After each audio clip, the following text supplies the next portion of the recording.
for an incredible night. Oh, we're taking it up a notch. Mr. James Tracey with us today. So welcome, James. Why did you decide to go from a seemingly very successful photography business and go over to the wedding film side? I did it for the money.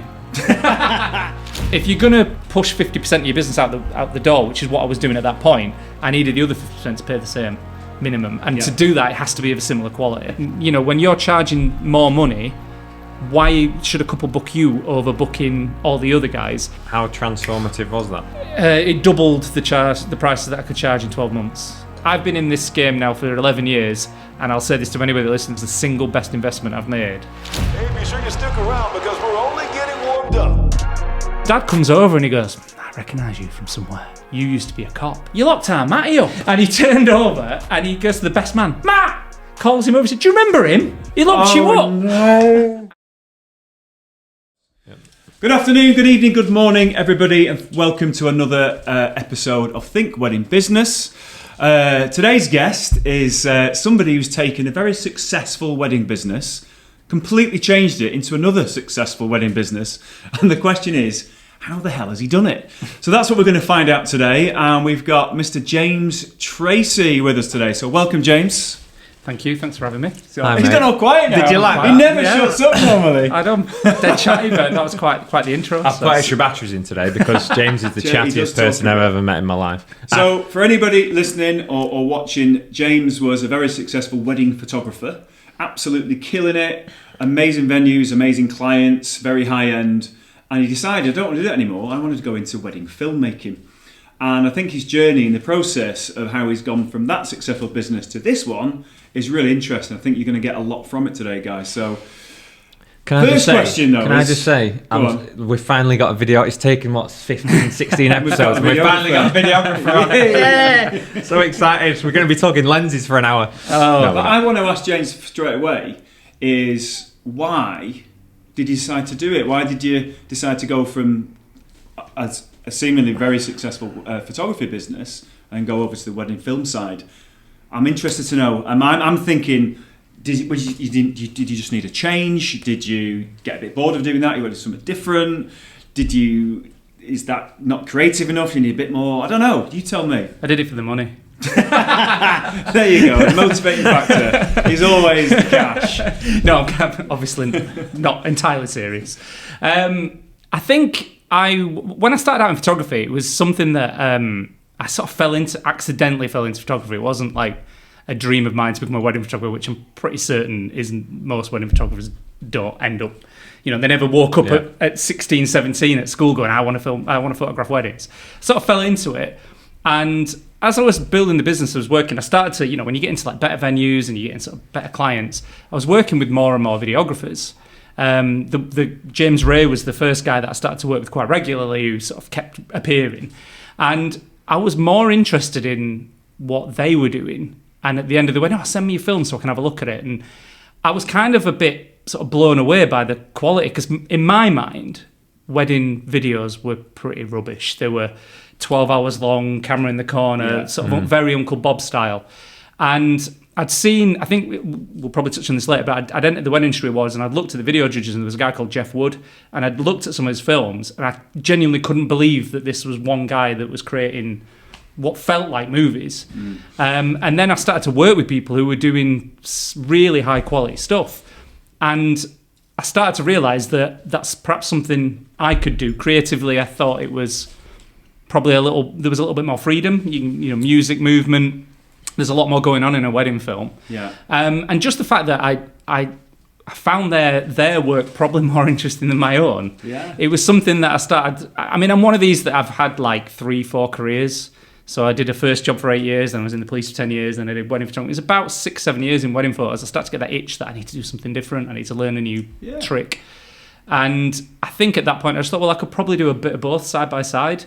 And then I just started to sort of look into it. I've looked into Philip White's course, which I went and did. It was James Ray that said, just go and have a look, see how you feel about it. And I came away, and I actually, being honest, came away and thought, nah, it's not for me. It's too much work. Like, you know, you've got like, there's just audio and different cameras, and like I can just turn. And I would have thought that, because for me, in my mind, I think there's so much more work in doing a wedding film. Yeah. because I see photographers editing it on the break on the actual wedding day and doing the pictures like, wow, these nearly done. Yeah. You know, but there's so much work behind making a good quality film. Like you say, you've got music to contend with, you've got different angles, you've got all the lighting issues, and and also it seems so much more work. because you've been doing photography for 6-7 years, you say, Yeah. and you were thriving, you know, doing well, nice venues, yeah, good business, good business, and then like to then go to start again with something new, that would be like, well, there was do they really want to do that? Yeah, like, it was the risk of like, I'm kind of okay. I'm like, I'm getting the clients I want. I'm working enough weddings, but I was shooting a lot of weddings. I was shooting 45 to 50 weddings a year, and there was part of me that was thinking, I'd like to do slightly less. That's quite a lot. That's not sustainable long term. And when I jokingly said at the beginning, money, when I'd worked with some of the videographers, I'm dead nosy. I'll just say, so what do you guys charge? Yeah. And I was starting to realise that I was working with guys that were charging quite a lot more than I was. Yeah. And you start to think, well, I've got the kit. I've got a lot of the kit. I could probably do a little bit of this side by side. It helps that it's a similar. Obviously, you're not gone from floristry to videography. Yeah. It helps Yeah. that we're similar. We do a similar sort of day in terms of time wise. Yeah. And it's a similar creative thing. Yeah, and you've already got the cameras. The as you basics say. of it are roughly similar, Yeah. light composition, moment. It's kind of the same thing, albeit just moving images versus still. Like I said, I came away from Philip White's course, and I remember just thinking, oh, it's great, it'd be exciting, but do I need that in my life? And then I did a wedding in the Lake District at Maywood, and it was really long. It was 12 o'clock ceremony, like 4:30 meal. There was so much time. And I thought, do you know what? I can make a little highlights. We've got a third camera. I'll just set it to the video settings and just see what it's like. And I filmed a few bits, and I created this like 2-3 minute film. And I mean, it's really rubbish. This is why you were there for doing the photos? Yeah, okay. so I was, because I had a bit more time and it was like quite chilled, I was just filming a few little clips whilst I was doing the stills. And I went and made the video, and I just really enjoyed it. I mean, it's really terrible. Like, it's absolutely, like, I've still got it. Can't be as bad as Adam's first video. I don't know, it's pretty bad. It's pretty bad. Mine wasn't great. But everyone's got first their is first hidden away under lock and key. You need a shit video to start with, because that's it. It can only you get can better. only get better. Yeah. And I remember just enjoying the editing and stuff, which is weird because that's the thing that most people don't enjoy about the wedding videos. Are you it's mad? Significantly longer than photos. But I sort of got a bit bored of editing photos.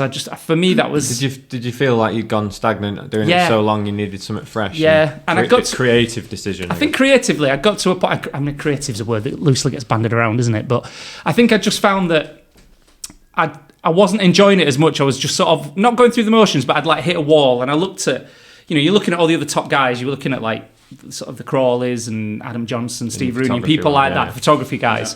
In our region in the Northwest, and you were like, I'm not as good as them. And then the big thing that kicked me was Dave Scholes. I always say this. So Dave Scholes is a wedding photographer based in, is it Clitheroe? Is it that way? Yeah, great photographer. And I'd worked with James Ray, and he said, I work with this guy called Dave Scholes. He's like, his work's amazing. And I went and looked at it, and I was like, oh my God, I'll never be as good as this guy. This guy is like, he is insanely good. I really enjoy watching him work because his brain's like bonkers, and he really thinks about everything. And yeah, he's very good. And I just looked, I thought, I'll never be as good as him. And that was the point where I was like, right, I need to do something else because I have to like push myself all the time. I'm like, it's funny you say that because your photography work brilliant was absolutely brilliant. It really, really was. You shot Stefan's wedding. Yeah, there's another videographer. YSD. Because I did that wedding. Yeah.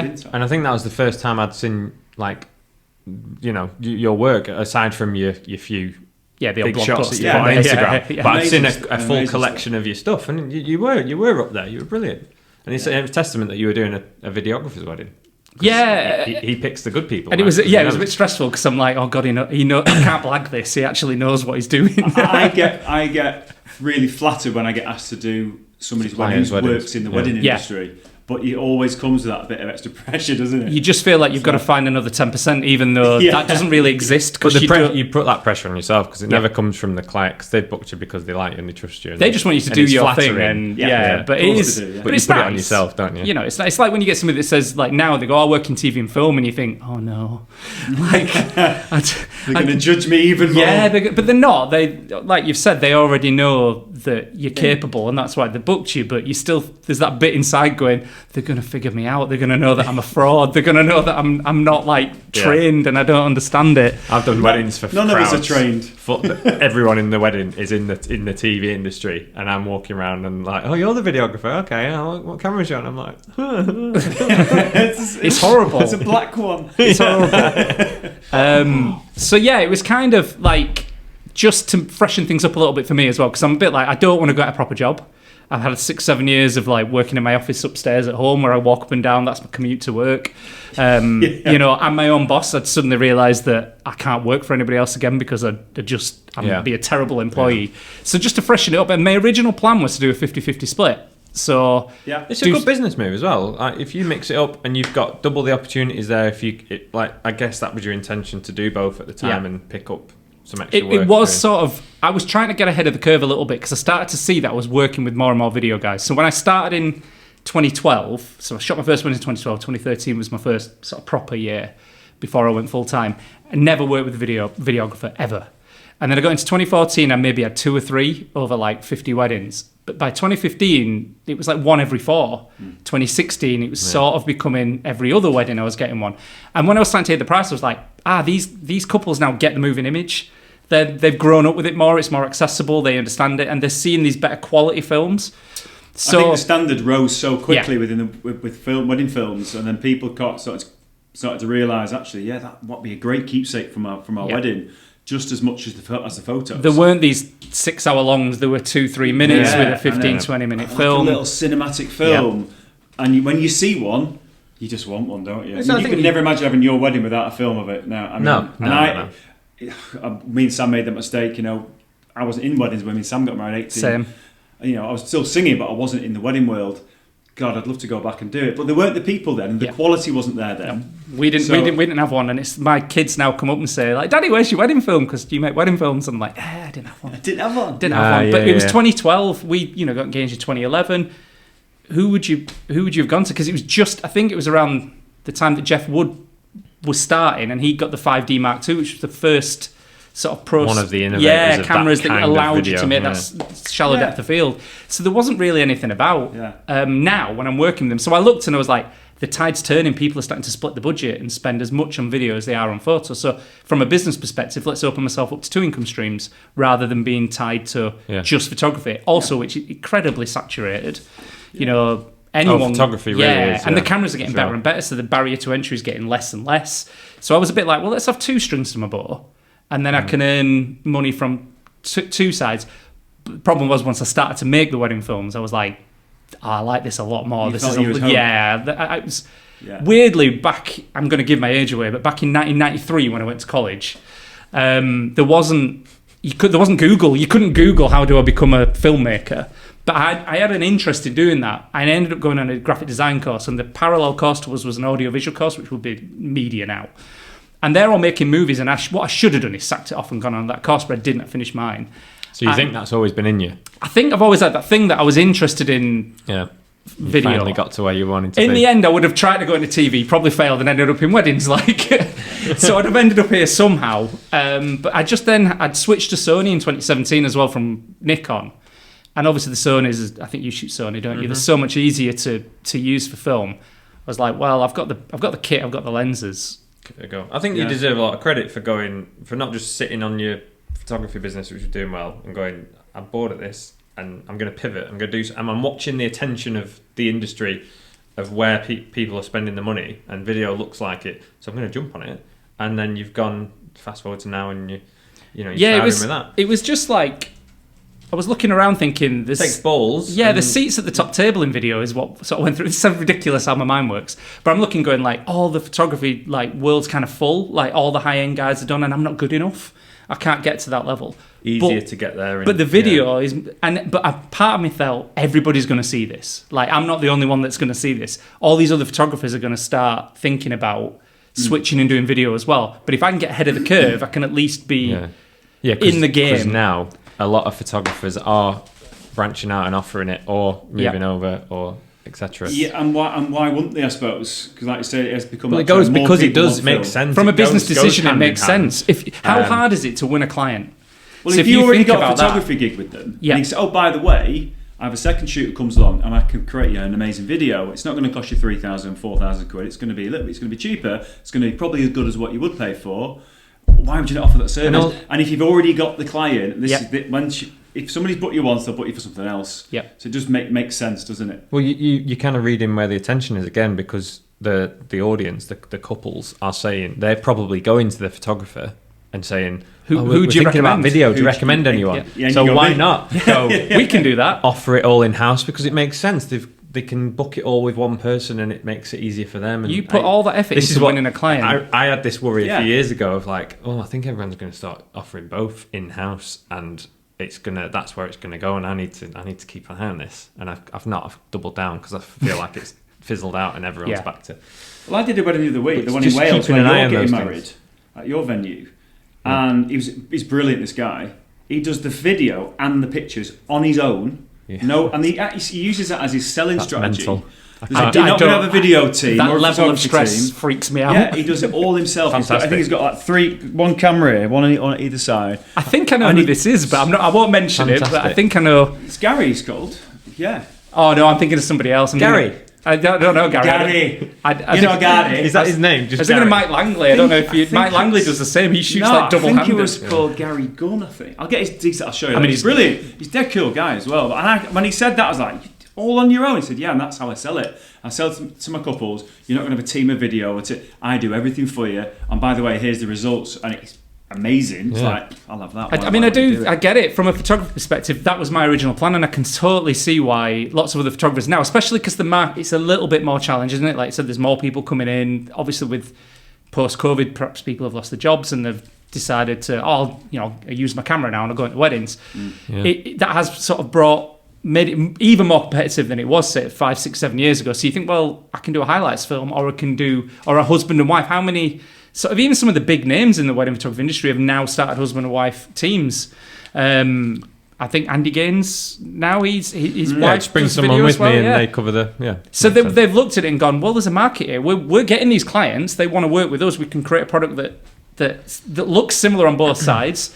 And they're not rolling the dice of having when you get suppliers, we're all lovely until you get there on the day, and then it turns out that maybe one of them is not amazing. Well, you're selling that consistency. Yeah. It's all under one banner, so we work the same. We come as a package. We're in sync, and you'll get photos and videos that look the same, complement each other. You can sell that really easily, I think. But I think that the difficulty comes in, I think, when you've touched on trying to do it on your own, because I was like, well, how can I make this work as a business? Can I shoot stills and then offer a highlights film at the same time? So I tried that on a couple of weddings, and I tried to film those little extra bits, knowing full well that I was booked to do photography. So the key moments like coming up the aisle, confetti, you've got to prioritise stills for that. But you can still have, you can have a static camera, can't you, and get some of those moments. But that was, for me, that was too much. Too much stress. So you did that first wedding where you had. I did one of them and never did plenty another. of time in a drink reception to go, actually, I've covered all my photography. I'm going to play with video for half an hour because I've got the time. Yeah, because it's 4 hours. Which sometimes you do. Yeah. But then the next wedding, you don't have the time. So it's not going to be sustainable, that is. No, you had an hour and 20 minutes on the one that I did it on, and suddenly you're going, I've got to get groups done, I've got to get couple stuff done. How am I going to... And I just sat and then you've got to set speeches up. I did it once and came back and I just thought, no, that for me is too hard. So I've got to make a decision. It's one or the other.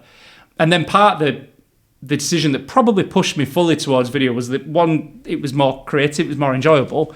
But also, the money's good in video. People do now appreciate that it does cost a bit more because there is more work to it. The editing, it's 5 times as long to edit a film as it is for photos. So the costs have to... you need more kit. You need 3-4 cameras instead of perhaps 2 with a spare. And then it was like, well, if I can book a day out for that amount, I don't really want to be booking it for that much less.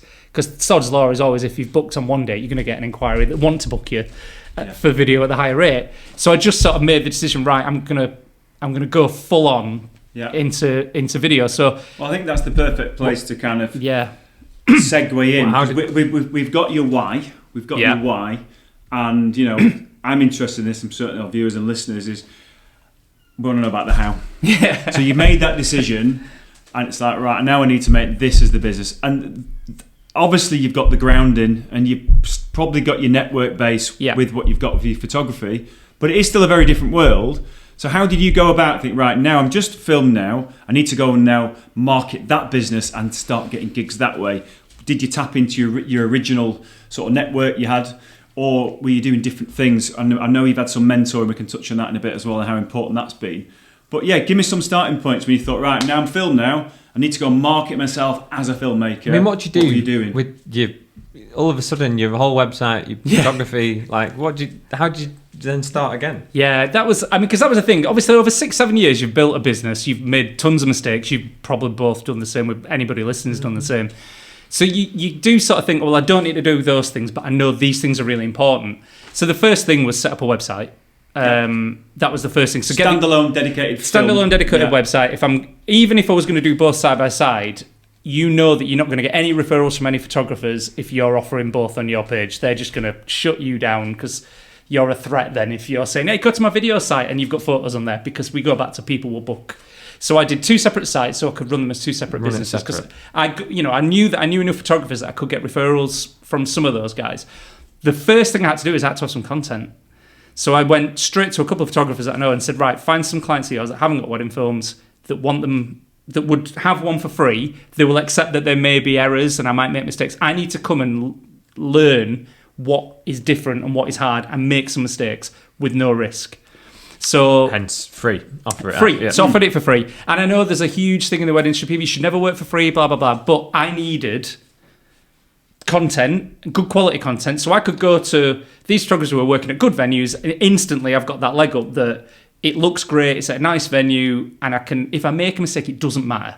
So Andy Griffiths is a guy that helped me a lot. He got 3 or 4 clients of his, and I'd go along and I'd shoot alongside, and I made some pretty big clangers on one of them. You know, kind of the sort of stuff that if I'd done that as a paid videographer would have been it would have been hard to sort of like, ooh, that's awful. But because it was a free job, they still got something. It just wasn't, the audio was, the audio wasn't great. So my biggest tip to anybody when you're doing it is just do a few for free and get the mistakes done, because you're going to make them. If you haven't made a mistake by your 4th wedding, do some more for free, because they're there. You want to get them out of the way. You will make mistakes. With me, because that's how we started off with Adam. I tapped into some of my clients, said, book me. Do you want a video? It'd be free. Got a young lad, he's dead interested, he's dead keen, bosh, and then... Yeah, I mean, being in the industry already and having a photography network of friends that you know... You can accelerate. You're in that world, you can do it quicker than someone starting out, because you can I think... Sorry, carry on. Like with you, you're already established, you've already got clients who are having their wedding. Do you need a video? I'll do it for free. Done. And so people like free stuff. Here, the key point, which is really good, is you've gone into high-end weddings at the very start, and it was pretty much the same as Adam. So you're not starting the low end of weddings where you're building up in not very nice venues. And the complaints you get generally, the lower the budget, the more like they want the moon on a stick often, don't they? Yeah. So you're getting high-end, weddings straight away to practice on. Yeah, and that's a real takeaway for people, isn't it? Try, get a great network. And then ask. But it's just a leg up that most people it's a leg. You've got an advantage over anybody. Skipping those first couple of years of working your way up to the good venues. Because I'd done that with stills. Which is what I did. Yeah. I'd done that with stills, and it just straight away I'm shooting at decent venues in Cheshire. I've got couples have got a decent budget. The film already looks better because it's not cheap, and it's not a cheap sort of venue. Yeah. So you've got that advantage that others will see it. Like I said, the biggest thing for me was I know I'm going to make mistakes. I need to.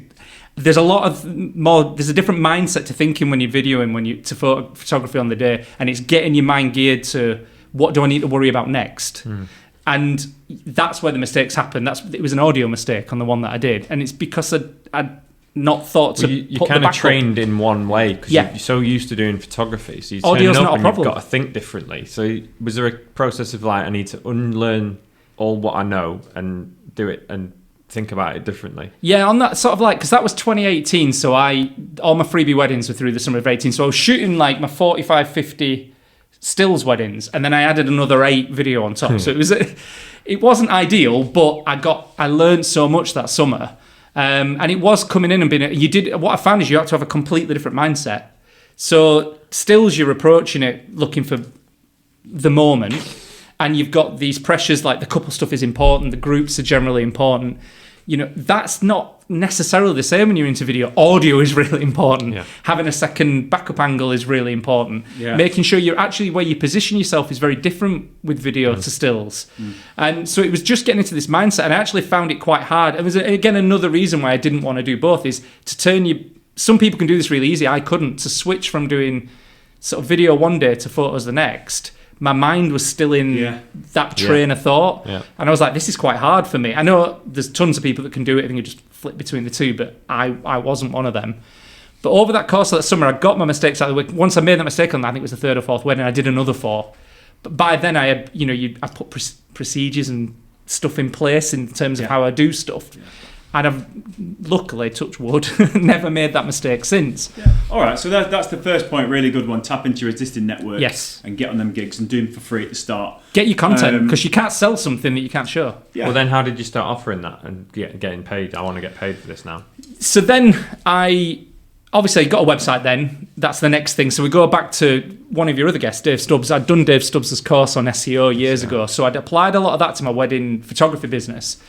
And because I was kind of like fixing some of the mistakes I'd made, it was quite hard to rank it. I eventually got my website to rank quite well, but I'd done a lot of things wrong in the early days. But because I'd done that course with Dave, and also with videography being less competitive than photos, I straight away could get that to rank quite well, quite quickly. Just going to pause you there. This is a little note to the viewers and the listeners. If you haven't seen the podcast with David Stubbs, the SEO expert in our industry, after this one, go and listen to that one, because we've had so much great feedback from it. People saying, they've changed the website since then. He knows his stuff. And the difference it's made. So I just wanted to get that in there. People haven't seen it or listened to it. It's brilliant. You were relying on SEO, and that was your first port of call. My first port of call was going to be get the SEO right so the website ranks really well for video slightly different, get it ranking for regional stuff. So I had that understanding from through Dave, and I knew how to make my website rank quite well. So I knew that that's one that's that'll start to generate some work.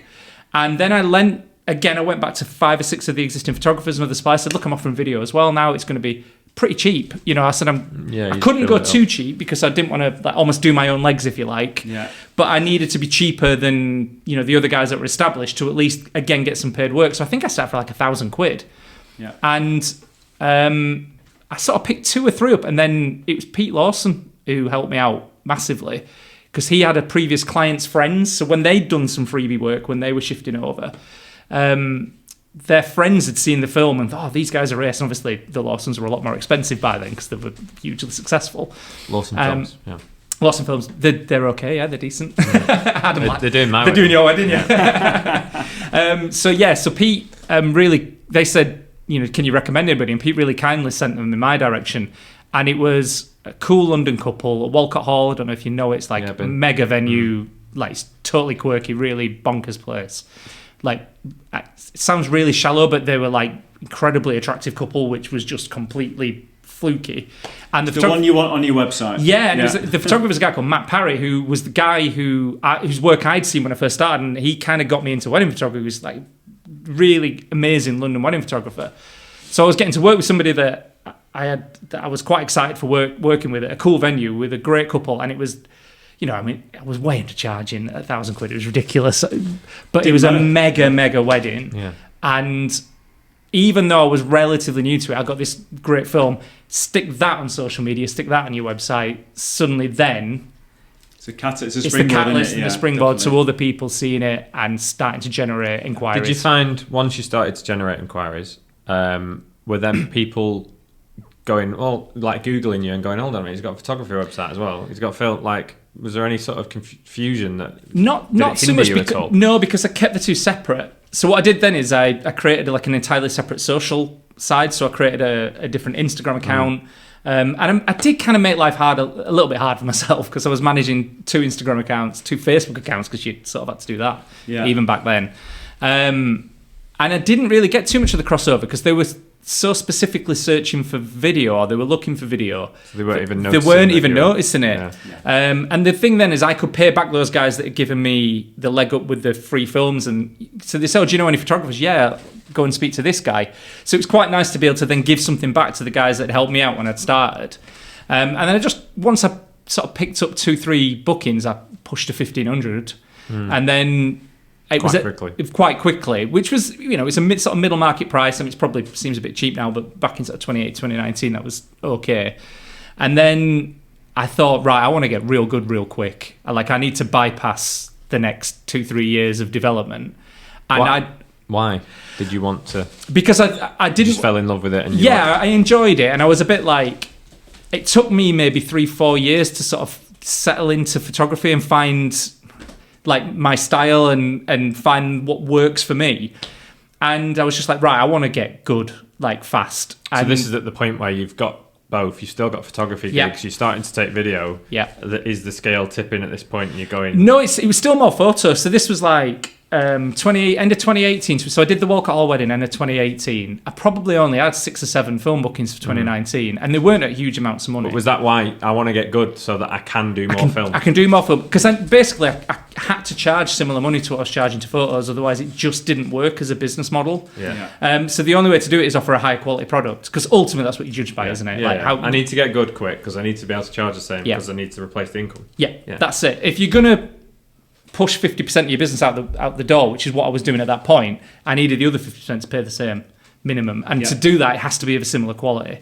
So that's when I started to think about, well, again, going back to photography, a couple of the guys that I knew had come, I think Andy Kieran, Andy Griffiths, who were both Northwest guys, they'd done David Stubbs mentoring. And they'd said they'd basically gone from here to here in 12 months. And they said it's the best money they'd ever spent. I worked with Kia recently, and he still raves about his time with Dave. Yeah. And they said it was the best money they'd invested in business because it bypassed all the learning. And at that point, randomly, I'd gone out to a gig with a few of the wedding video guys, and Jeff Wood was one of them. And I think I'd said to him, this was the year before, I was like, if I wanted to do mentoring, would it be something that would interest you? And he said, yeah, just give me a call. And he wasn't offering it. And I rung him up in January or February 2019 and said, when you said that about 18 months ago, how do you feel about doing it? And he said, yeah, that sounds quite good. And then that was the catalyst for sort of rapid improvement in terms of the film. Yeah. Because I had somebody who knew what they were doing sitting me down saying, why are you doing that? That's silly. It's the best money you'll ever spend, because you're investing in your future and yourself, but you're investing into making that jump really quick as well, because you're learning from the people that are at the top, and you're learning all their skills and all the little tricks and tips, and that can take years. Yeah, and you're buying that experience. But that's all what you're them paying years for. of learning it yourself, the amount of money you're going to lose, but putting that investment in to working with the best people. How transformative was that? Amazing. In a word. It doubled the prices that I could charge in 12 months, as quickly as that. And from starting in, I think I started in March 2019. I was, by the end of 2019, when the world was all positive and everything was going to be amazing, I was charging twice what I was charging at the beginning of the year. Yeah. And see, the cost of whatever you've paid him, because it's not going to be cheap to pay for education, it never is, but for the right one, for a good one. Yeah. But then to be able to double your price within a year, it's paid for itself, hasn't it? And the amount of money that we all waste at the start, business cards, flyers, and there's stuff that's just not going to think you need. Lenses, specific to ours. This came back to what the other guys said. Paying, it's not cheap. I mean, we're talking thousands.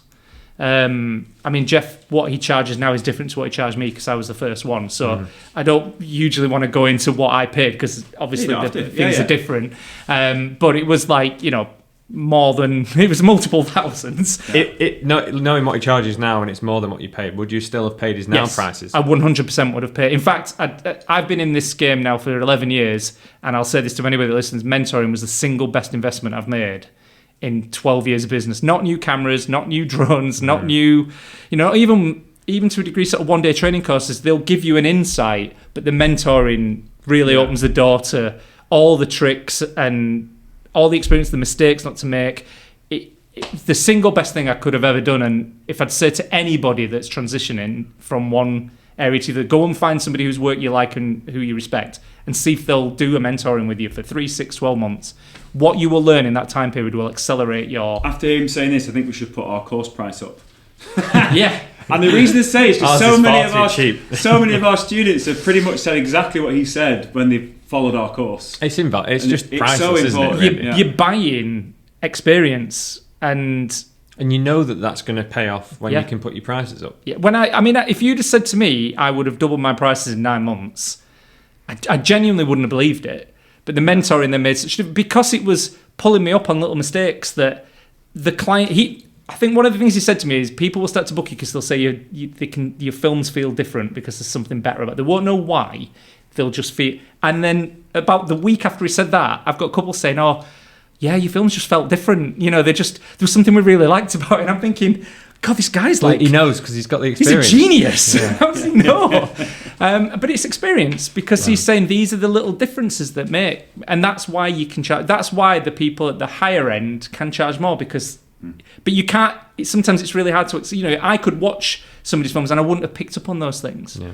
But when you told it and you go away and you put it into practice, you come away and you go, that's so it's a real combination, isn't it, of tapping into your network, your SEO, make sure your website and everything's on point. The basics have to be and there, getting some really good training from amazing people. Just wanted to pause the podcast there just for a minute to let you know about a deal that me and Adam are running on our Complete Wedding Film Business course. So if you're somebody a bit like James who wants to transition into film and you want to know how to film weddings, how to edit weddings, how to deliver those films, how to edit faster, if you want to know about the business side of it, how to network, how to get your referrals working, how to get your first gigs. It's just a complete solution to building a wedding videography business. It's got everything that you could need and it is currently on offer at 50% off. So it's half price, 50% off. It's linked in the podcast description, wherever you get your podcasts, or if you're watching on YouTube, it'll be linked in the description. So whilst we're on the topic of the importance of investing in yourself and that education, as James has said, 50% off. If you are interested, go and check that out, and we'll get back into today's episode. I'm going to ask if you did any more direct sort of marketing, where you say venues you've worked in the past, approaching them saying, I'm not a photographer anymore, I'm now a video. Yeah, that's how they took that. It's a bit like me going from, right, I'm not a singer anymore, but I'm a photographer. Can you get me loads of work, please? They'd be like, I don't know. Did you have any hiccups along the way there? Or? Yeah, when I moved to... obviously, everybody knew me as a photographer. I've been in the game long enough then that... that was quite reasonably well-established photographer. I built all those connections as one. And even now, there's people that still refer to you as a photographer because that's how they remember you. That's how they remember you, yeah. But I went back to the venues that were recommending me. I went back and said, look, guys, this is the direction I'm going to move in. Would you still be interested? Here's some of the films. Would you still be interested? Everyone's pretty supportive. They still want to... If they like you as an individual... I guess it doesn't really matter what you produce in the end because if they can... I think what it comes down to is they trust you to come to their venue. That's why they recommend you. So whether you're going to do photos or film, they know you're not going to come and... Oh yeah, from a supplier point of view, they're recommending you because you're great to work with on the day, professional, etc. Yeah. You do a good job and your photos are great. But it's as much about you as the photography. It's the not making things run late. It's the so respecting the rules of the venue. Video, of course they're going to trust you. Yeah. So that part was relatively easy, and you kind of got to remind them to change the website if they put backlinks. And can you put the film one on for us? And I bet you got tagged a lot in your photography page. Loads. The photography page gets tagged. So at this point, I'm still running two businesses effectively. So I then made the decision. And I built up a decent follow account on the video account, but you can't merge on Instagram. I don't know if you can now, but you couldn't merge on Instagram. Right. So I'm like, right, I've got to nail my colours to the mast here. So I closed down the smaller Instagram, changed my main Instagram to film, and basically just went, right, this is it, I'm doing it. So it then became, like you say, you've got to contact everybody, you've got to... Oh, I love that moment in your life. Yeah, I'm doing something different. That bridge is now totally burned, I'm not going back, I've got the wolves up my heels, I'm going for it. It's exciting again, because you've reinvigorated, even though it's the same industry, and it's not tons has changed there, it's something new, and it sort of fires you up. So of course, we're going to 2020, I'm going to finish my mentoring, I'm like... Yeah. I've got half my films. I've got some good venues. We are going to smash it. This is going to be the best year ever. And of course, everybody knows what happens at that point, and everything gets moved. But in some ways, that great challenge though. Yeah, it gave me time then to work on the SEO side of the wedding films. I made that work for me. I mean, I'm not going to lie. I hated the entire... when you hear people go I quite like it. I hated every second of it. That was... You like the beginning of it? No, I hated all of it. The first one was great, wasn't it? Yeah. I hated all of it. Yeah. Because I just didn't ever know when we'd come back, and I'm a control freak. So the idea of not knowing when I was going to be able to work again, I was so out of my comfort. Climbing the walls. Yeah, we need a bit of uncertainty in our life sometimes. Keeps you on your toes. That was more than I liked. Yeah. Well, it was for everybody, really, to be honest. But. So you've decided to go all in on video. I'm not going to do photos anymore. I want to do video. but then you've still got some photography weddings. Still had like 2 years worth, Yeah, because you obviously did that then get delayed because of COVID? So all that got pushed back. You're then doing photography for longer than you anticipated. All that, but I think what I was thinking is I would probably try and transition by about 2023 because it'd take a while to move across. Obviously, that condensed. When we came back from COVID, it condensed everything to 18 months. So instead of doing maybe 40, 50 weddings, I don't know, I think in 2021 I did 60 weddings in 6 months. Yeah. And then last year I did something like 65 weddings. Yeah. I'll be honest, it made me want to quit weddings because there was too many weddings. Everybody's the same last year. Yeah. I actually quite liked it being stupidly busy last year. I enjoyed it in 21. I'd had enough by the end of 22. Are you now... solely video? Have you got any photography Not got any. That's it. I did my last photography job in October. So that's it. And that's it. It's done. That was the threat. Was that like a momentous day? I did it with Sam Fitton. So another one of your guests. Yeah. Sam was working it. And I said, this sounds quite momentous. This is my last ever stills job. And I actually quite enjoyed it. Any regrets? No. I think I'd sort of fully gone for the video side. Because... you do it. It is quite satisfying, and there's quite a lot you can do. I think the biggest thing for me with video is you could have a very average wedding and make it look amazing on video. If it's not loads is happening and it's kind of the energy's not amazing, but you can film, shoot, and edit in a way that it can look completely different. Yeah. With stills, what you get on the day is 95% of what you're going to deliver. If it's not happening, you're going to need that energy to go up. And I quite like, I think Stefan says we're chief turd polishers is how he refers to videographers. It's like, our job is to make every wedding look like the most incredible wedding that's ever happened. And that is something that you can do. And it gives you a bit of power as well. That I like that ability to turn that around and make it looking amazing. We always ask our guests a question at the end of what else would you do if you're not a filmmaker or you're not and my answer was I'd love to be a wedding filmmaker. We do have that creative freedom to take it wherever we want with the video, and couples love you for it because that's what you do, more so than photography and anything else, I guess. The stills are a lot more... There's less expectancy on the delivered finished thing with us, isn't there? They trust you so much. What I found is, I'm fortunate, I've never really had many complaints, but you certainly find that with video, they just go, oh yeah, just do your thing. Like with photos, you'd often get like, oh, we'd still quite like a few groups, or we'd like this style of shot. People still have an idea of like, because everyone can take a picture. Everyone's got a camera phone. Everyone's a photographer, aren't they? So people still have but with video, they're still just like, oh no, that's a scary world, is that? Yeah. So we just trust you. Yeah. And that might change now as it does get easier to film stuff. And so you are enjoying it, no regrets. None at all. No, I think it's just more satisfying. Is it as fulfilling or more so, or? More than I thought, actually. I think having learned a lot more about filmmaking, because I think that's the main thing. It's kind of hard because you get a lot of people go, oh mate, wedding films, wedding videos, then it's not films, is it? It's that sort of like, we're not Hollywood. And I get that, it's not. The difference is huge. But there are elements of things that you see in Hollywood films that you can do. Yeah, absolutely. The way you cut, the way you pace things, the way you use moments of music that you can set up and pay off stuff. It is creatively satisfying. Yeah, you are creating emotions, aren't you? And you can do it in the wedding film, just like you can in the Hollywood movie industry. There's a lot more freedom to create something that's a bit more unique with a video, but it does take a lot more time. So you kind of, from a business perspective, financially, even though I charge more, I put more hours in. So if you're going to look at it purely on working an hour for hour basis, it probably is a backward step. Yeah. But it's reignited my excitement for going to weddings, and I found something that I'm probably better at. Yeah, that's good. Well, just pulling it back to, obviously we talked about we getting in contact with your venues and getting your work that way. What other things were you doing? Because we know that you've been there's quite one big in thing. The awards, haven't you? I was going to say there's one thing that we know that you've done from your experience that I'm guessing has been a big help, and that's the awards. Yeah. Yep. The wedding industry awards, ones that the most divisive thing out there, if you sometimes talk, some people get. But I'm like a huge advocate of them. I did them as a photographer. So it went all the way back to 2013 when I was first building my business. And my wife came back and she said, you need to win an award.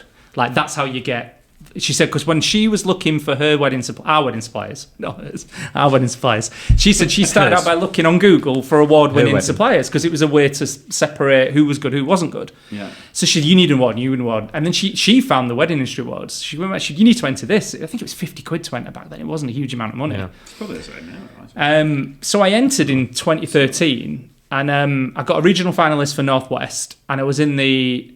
I mean, it was such an own goal by not doing this. They didn't have best newcomer regionally; they just had an overall best newcomer, and I was in best newcomer, which meant I got a ticket to London. So the first year I'd ever done it, I got a ticket to London, and I was like, "Oh, I won't go to that. It's London. It's too hard." And then I didn't get another one for 10 years. So you learn, if you get a chance to ever go, you go.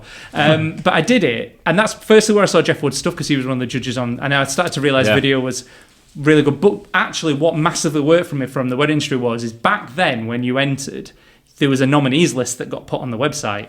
And if you entered on the day the wedding industry was open, you were top of that list. Well, the public don't often know the difference between is that the nominees list in order of... They just see a name at the top. They just see a name at the top on a wedding thing. I used to book 6 or 7 weddings a year from just when the day it opened, pay my 50 quid, putting it on. Didn't care if I won because I was booking 6 or 7 weddings for 50 quid. Because every year I've entered, they open in like August or whenever, and I never bother doing I never even enter until the week before. Yeah. So that was one of those little like marginal gains, if you like. I'm a sad with stuff like that. There's a little trick for people. But unfortunately, they don't do that now. They've changed it. I think I'd know there's been a judge on it. You would know this. So when they open now, they don't put the nominees list up. The nominees gets announced then when the voting's closed. But what had then happened is because she then I was a photographer finalist for 5 consecutive years. But I was in the Adam Johnson, Liam Crawley period where those heavyweights were just slogging it out, one winning one year, one winning the other. Yeah. And I was never even close to their level. But I used to book 3, 4, 5 jobs a year off being involved in it. So for me, pound for pound, it was the best marketing. Going to the network, then going to the awards nights, meeting all you guys is how I got to meet other people in the industry. So once I moved to video, obviously the years that I was being mentored, Jeff is one of the judges still, so I didn't enter because although you could, I didn't want anybody to point that finger of saying, oh well, you're only in because Jeff's your mentor. Yeah. So I didn't enter. I had a couple of years off, and then as soon as that which would never happen, by the way, because he doesn't judge his own. He doesn't judge the anyway, region. So. So but you know what it's like. You just want to keep it nice and clear. I think there'd been a touch of controversy around some mentoring the year before or something, so we just steered clear of that. People draw their own conclusions, don't they? Yeah, we'd get a bit of... Yeah. We'd steer clear of it, and I just thought also, I was still learning. So I think I entered in COVID and then didn't do anything. But again, you're being linked to the awards, people see you're on it again. They see that you're a finalist. You can market this on your socials. Well, if it was working for your photography... Why wouldn't it work for video? Yeah, exactly. And then I did... transferable thing. 22. So the beginning of 22 we had the delayed 20. Yeah, so 2022 we had. It was all a bit because it's all a bit weird, isn't it? The year they do it is actually the year before it occurs. Yeah. But because of COVID, the actual regional final was in the same year. So I got highly commended then, and then the year after I won it, and then this year I didn't win it. But we're not going to talk about. Why not? Is this when Adam won it? He's not mentioned that. Who won it this time? It just wasn't me, so it doesn't exist. But he's got a tattoo on it. Have you seen his tattoo? Regional Northwest. Beat James. But it's funny though, because the year before you won, and obviously the roles were reversed, weren't they? So this time it's swapped. But last year I was I got my highly commended, and then it was just so nice that you then went on to win it, because if it wasn't going to be me, I'm glad it was you or Steph, or one of my mates, and it was nice watching you. And then this year it was the other way around, and you were on my shoulder going, go on, you've got this. And I think as I walked up to get highly commended, I grabbed you and went, well done, even though we didn't know it was you. And it's just nice that we're all in that. And it's funny because you said about the photography that you were in that era of 2 or 3 top guys that were winning it the heavyweights. Year on year, one of them was always winning it, and you thought, I'm never going to get. So you've gone to video, which is less saturated, and all of a sudden you're in that mix of the people that are back and forth every year. And from a marketing perspective, the weird thing is the moment and again I go back to is, I mean, partly I'm competitive, so I like to win and all the rest of it. But you're so mad at me. But when Andy Kieran's was like, it he was through so mad gritted about teeth? it. I wasn't mad at you. I was just mad at not winning because I'm a horrible. I mean, my wife she'll say you're the worst loser ever. She didn't come. She went, if you don't win, I can't be there. If you don't win it, you just that hour drive home will be the worst. Oh, God. Because I was thinking like, I'm not going to win it this year. But the reality of doing it is for marketing. So and again, this comes back to business. When I entered it and got highly commended all over my socials, get it everywhere. People just go, I've seen your award win. Doesn't matter that it's not on a win. I got to walk up on stage. You've got I think Sam Fitton videoed it, so there's a video of me on there. The year after I then win it, genuinely the day after, 5 or 6 inquiries land straight away because you've won it. And you just think, well, would they have, they probably wouldn't have come.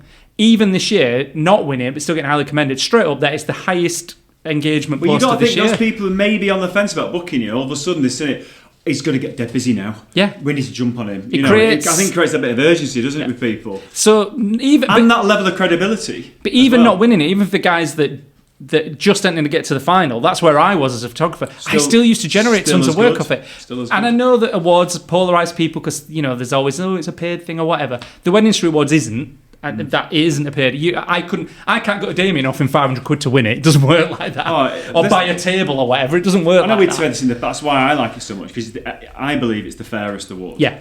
And the way that it's judged and the way it's ran and set up. So nothing's perfect, but it's as close as you're gonna get. It's the fairest one, and the quality of the competition. If I'm not going to win it, I want to lose to. I don't want to lose, but I want to lose to somebody who's good. Yeah. And at least when you're in that, you're like, oh well, yeah, they're really good. That's fair enough. Yeah, it's not a popularity contest. There's no other affiliations. If you get a big advert somewhere, you've got more chance of winning. It's about the fairest. In my eyes, without doubt. And the thing, if you win it and you'll get this opportunity, you get to go to London then, and London is fantastic. I didn't go the first time, I regret it. I've gone the second time, and I got a nationally highly commended in London.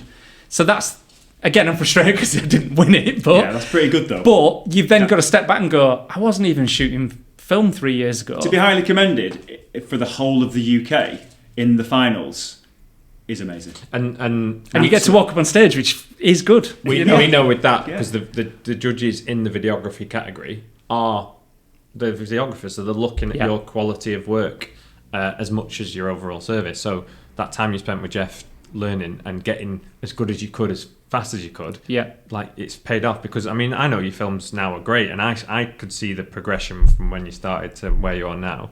But to come second of all the videographers in the national, highly commended second place. Second place, it's pretty bloody awesome. It just shows that time spent is worth it, and improving your work has paid off. And it's getting recognised. It's a hard sell to people because they see money, don't they? They go, but that's going to cost me X amount. But again, the day after that, 3, 4, 5 inquiries land, and it sustains then. And suddenly you're booking, and I'm booking more. And when I said I doubled it in that period, well, I've gone up again. And now it's still a difficult time. It's still, people financially, it's challenging.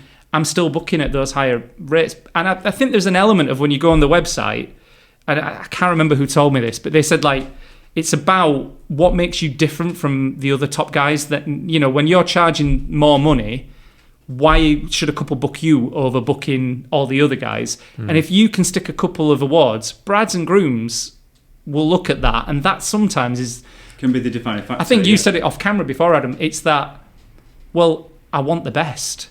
And that feels like that might be the best. So you've got 3 guys and only one of them has won awards, so he must be the best. So and naturally people will spend that a little bit more then because they believe that, and I'm not saying that you're not getting quality, because I like to think we are good quality.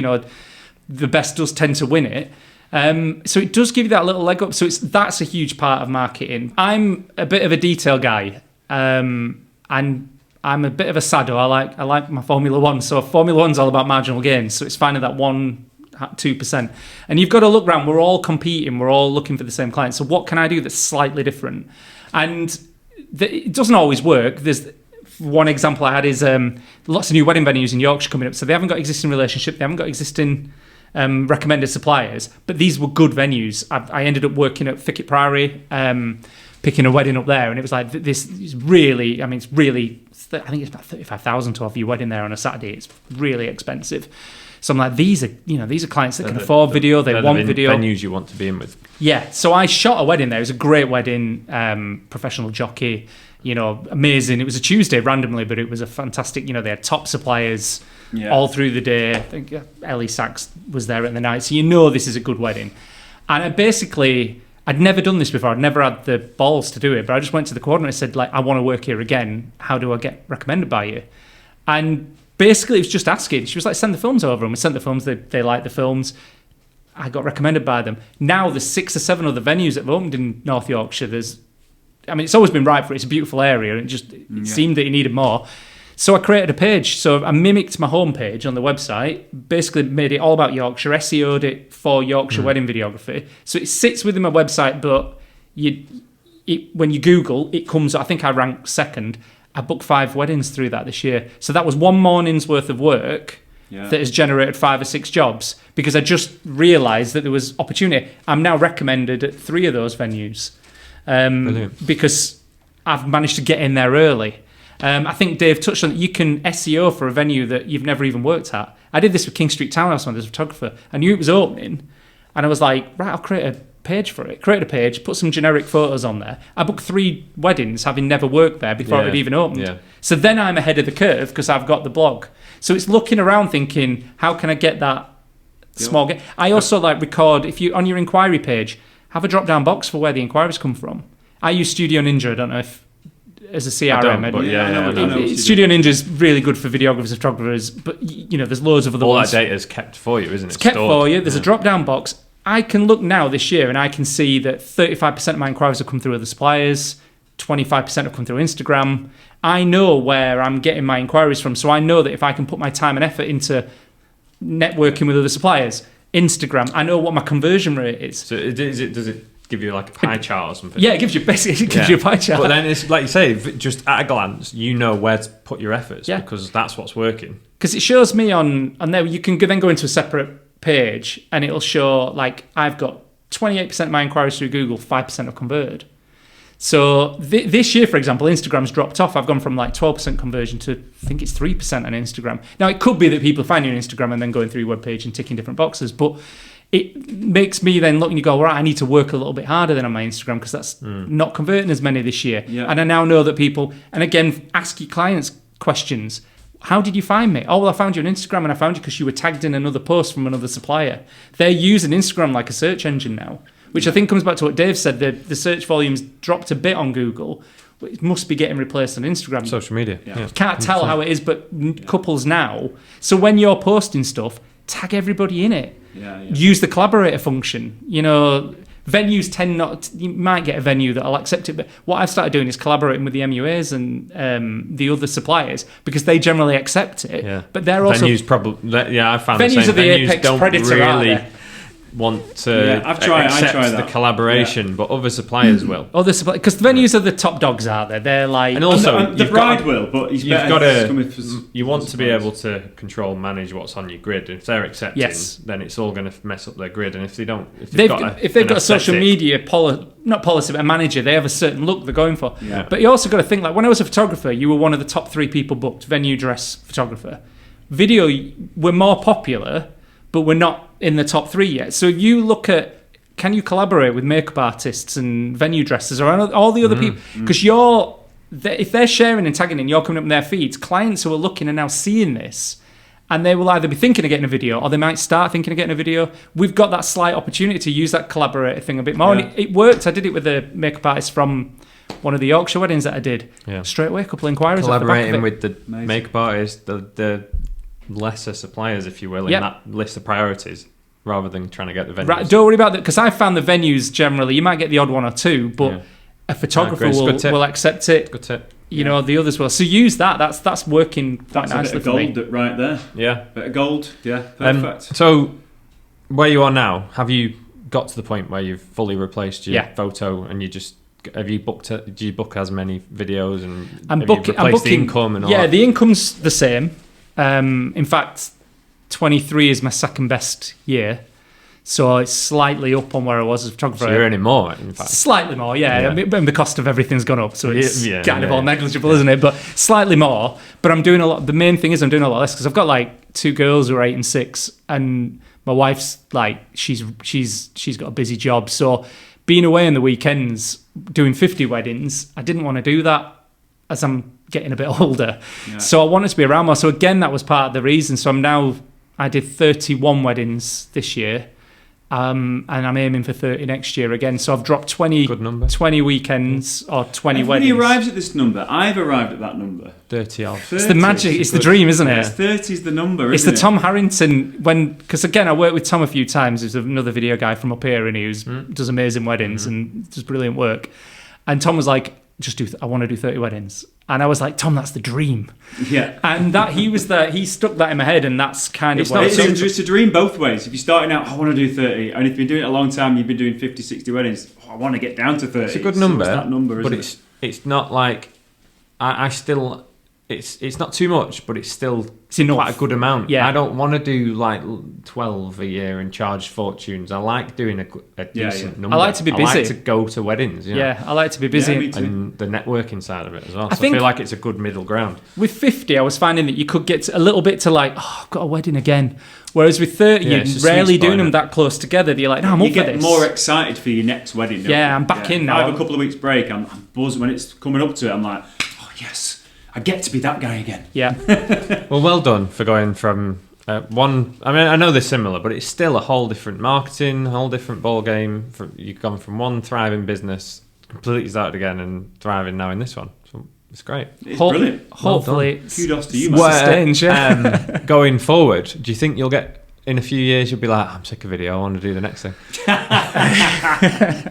I mean, I have about a 7-8 year itch. I did 8 years in my first job, 10 years in the police, and then 7 years in photos. So my wife's like, you've got to stop changing jobs, like... No, I think it's what keeps you alive, mate. I think always having another challenge. He's going to be a venue dresser in 6 years. Yeah, I even said, I reckon I could do venue planning. I reckon I could do wedding planning. I could do wedding planning. I reckon I could do that. She was like, just settle down. But I think... I even tried to play the sax years ago. Never sit still. I tried to play the sax years ago. I got lessons and everything. I'll leave that to Ellie and Dax and the rest of them. Yeah, that's I tried it. It's not for me. That's too hard. I don't know. I'm not getting any younger, so I don't want to keep reinventing myself because you've got to stay relevant, don't you, as you get older? No, keep reinventing. It's the spice of life. I'm enjoying the films, and I think I always make a family film when we go on holiday. So I try and do new things in that I maybe can push into the wedding film. Yeah, so I try and keep it fresh a little bit more, which. Yeah, Stefan's big on that sort of thing. Yeah, it was Stefan who inspired me to do it. He films everything. Yes, but it keeps those creative juices flowing by doing something non-wedding stuff. Yeah. Right, before we ask the wrap up kind of closing questions, I know this because I know you and I've met your wife, but your wife's in law. Yep, she's a partner at a law firm. Yeah. And on Facebook groups, whenever I see these discussions on contracts and anything remotely legal, you always pop up and go, well, actually, my wife's a lawyer, and you can't do that. So don't, all that what you just said is a load of rubbish. I mean, I know because my wife's in law. I have no authority whatsoever to get involved in these so maybe things. This is... but don't take this with a pinch of salt because I don't know there's how no legal advice binding. being offered here because I am not qualified. But I thought it might be good to get some tips because if I was ever to amend my contract and wanted it to be as above board as it could be, I think I would come to you and just be like, James, does your wife anything? Because I know I've seen you in the groups. Can I slip your wife a tenner? She'll sort my contract. Yeah, just because I've seen you in the groups and I'm like, oh, you must know a few bits. I ask her because obviously she's the qualified legal brain in the thing. And does it help having a wife who's a lawyer to help you with your contract? No, not really, no, because she's like, as if I want to look at that. I do that all day. Is there anything that you can offer? Because I know there's a couple of things we've discussed. I think the biggest thing that she says in it's and this is just general, this isn't legal advice in any stretch, it's often we will write our own contracts. So we're the first industry to sort of bag anybody else that goes, I'll get my uncle to photograph the wedding. And you're like, why not get a pro? And then we all go and write our own contracts. As though we know what we know we're doing. And I made my contract and it's stuff that I've just tried to research. You steal it from everywhere. Yeah. So basically, we all create these contracts and we all stick things in them and we all think that they carry weight. And as she said, you got to be so careful what you stick in, because if you stick something in that's like totally unenforceable and is actually, I mean, illegal's the wrong word, but it isn't legally binding, you can void so you could have the best contract written by a professional lawyer. You stick your own clause in that you think is like, oh, I can just whack this in, and it could void the whole lot. So even though if you ended up in court and you're right, that could wreck the whole thing. And even though you're legally correct, because your contract's void, it then doesn't count for anything. So the whole thing falls apart. So just get some proper legal advice. Yeah, because most of us just... We've winged it. We've copied it off probably another supplier that sent us it years ago. I quickly just wanted to bring that up because I've seen so many... You know, when people go, yeah, but my deposit's always non-refundable. They never get, like, it's non-refundable. Deposit isn't returnable at all. And then... always on these posts, I look for your name because somewhere James Tracy's going, yeah, but you can't actually do that. So you're talking rubbish. I think the biggest, and I know because the my wife biggest said ones so. when they stick in like, you've got to feed us and it's in the contract, and you're like, well, who are you going to take to court? Like the venue fails to feed you. It's not the bride and groom's fault. What are you going to do? Are you going to take them to court? We're like, get that out. That's pointless. Yeah. But and again, I went back to her and she went, oh, it's just like just go and get it drafted. It cost. I mean, they're not cheap, but you'd know that once you've had that done. If you did end up in court, well, I mean, hopefully you never, and you work your backside off to never end up there. But you're praying and working on the basis that you're never going to enforce any of it. Yeah. But we're the first to like slag people off for like not paying the pro, and then we go and like, I found this on the internet. It'll do. Yeah. Right. He's done his research today. He's already prepped his. I have, but they've gone out my head though. This is the two questions. Yes. What is your best, most outrageous wedding story? I mean, mine goes back to when I first started in photography, and I'd booked a relatively cheap job locally in Oldham, and it turns up at this church, and it's like not the best. It's got like barbed wire outside it and stuff, and you're sort of walking in thinking. And I'm starting to get better bookings at this point, but this is like a sort of like an older booking from when you first started. Yeah. But you're like, do you know what? It's a challenge. I can see what we can do here. And you walk in, and half the church was full with the bride's side, and the groom's side there was about 10 people. So you sort of got the vibe that there wasn't a whole lot of love between the two families. So goes in, shoots this wedding, and it's a bit livelier on the sort of groom's side.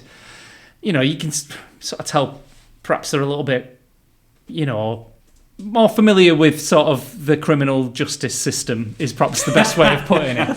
How very nicely put. Yeah, more familiar with the criminal justice system. Okay. So we're outside doing the group shots and struggling to find somewhere that don't have barbed wire and looks rubbish. Yeah. And the groom's dad comes over and he goes, I recognise you from somewhere.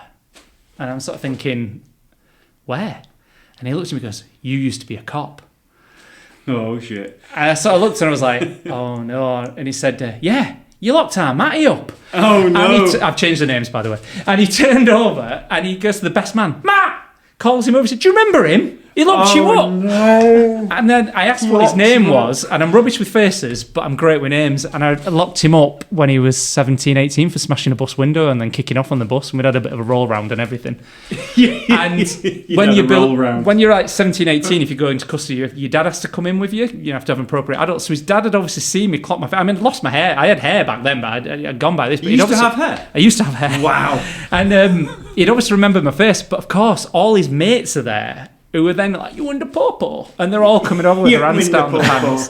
And it suddenly turns, I'm like, apologising, no, I've left the police now, I'm not there. Oh, yeah, that lot, yeah, them bad. The police. And fuming at you. They were not happy. And it created this, like, incredibly horrible, tense day where you could see that I was like, I can't be left on my own anywhere here because I think I'm going to get stabbed. And yeah, I did first. I've never left a wedding as fast as the one that I'd locked the best man. I was hoping you were going to say they'd mistaken you for Pep Guardiola. No. Pep Guardiola, is that... He's a Man City. Oh, is he a footballer? Yeah. No, I've had a couple of people come up and make the passing comment, which my wife says is a compliment, so I'll take that.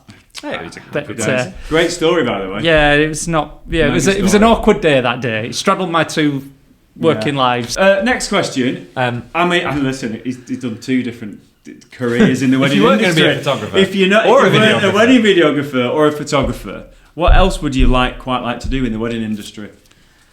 I the thing I enjoyed about the cops is turning up and having to control the environment and make things work. You know, like putting the wheel back on and making it right. And the closest you'll get to that is like a venue coordinator. You know, like on the day, it can be a bit chaotic, can't it? And times can go. And I think, and of course I do, because it's me, I think I'd be quite good at that. Yeah. I think I'd be quite good at kicking people's asses and because the one thing that grinds my gears is when venues are a little bit like, oh, we just push it back 50 minutes. We don't push it back on my watch. We are going at the right time. That's the policeman in my weddings. Oh no, yeah, it's different when you're there, isn't it? Like you factor that in though, don't you? And that's the thing. I often think the venues don't, like Howard's coming, right? He's going to be doing X, Y, and Z, so we need to allow an extra however long. Yeah. And I often think that people just don't think through. They just think every wedding is the same. Yeah, I get that. And I see that. I'd quite enjoy that, being able to figure out that everything's a bit different. Because I see some coordinators flapping when I turn up, and I say to them, "So look, the only extra time I had is 10 minutes. Yeah, how can you not deal with that?" And some of them get a bit, "Oh, well, we can't just let it happen." So I think my background would probably mean I'd be okay at doing that, but that's really boring, isn't it? You'd be chatting too much. Imagine working a wedding where James is coordinator. I'd be chatting to you all day. Is this the longest podcast we've ever done?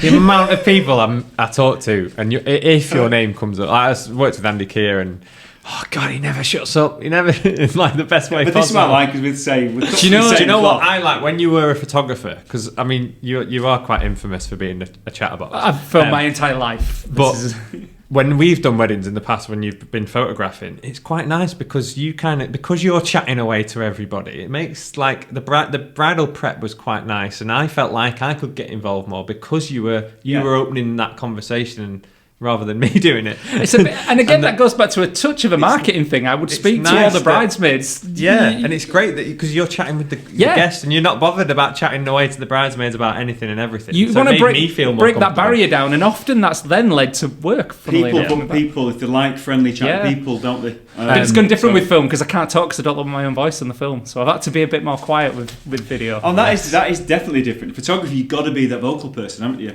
With video, you don't. You're just shooting it. No, and the last thing you want is someone's voice in your footage going. I don't want mine. Yeah, I mean, when I worked with Jeff Wood, when we did Stefan's wedding, Jeff Wood filmed it, and I was chatting to Stefan's wife, and he came up and he said, "Do you ever shut up?" I was like, sorry.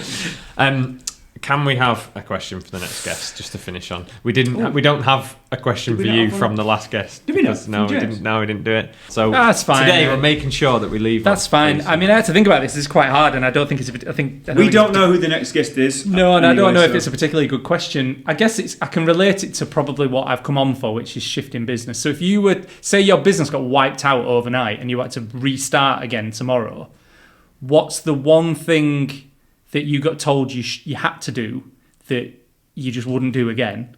Yeah. You know, there was like, that's a load of crap. Yeah. And what's the one thing that you would 100% do first? Nice. The most important thing that you've learned in business, I guess. Perfect. Right, James, thanks, mate. Thanks, James mate. Tracey Films. Thanks for James Tracey Films. James Tracey Films. You've been amazing, and I love your story. I've loved the transition, and you've done awesome.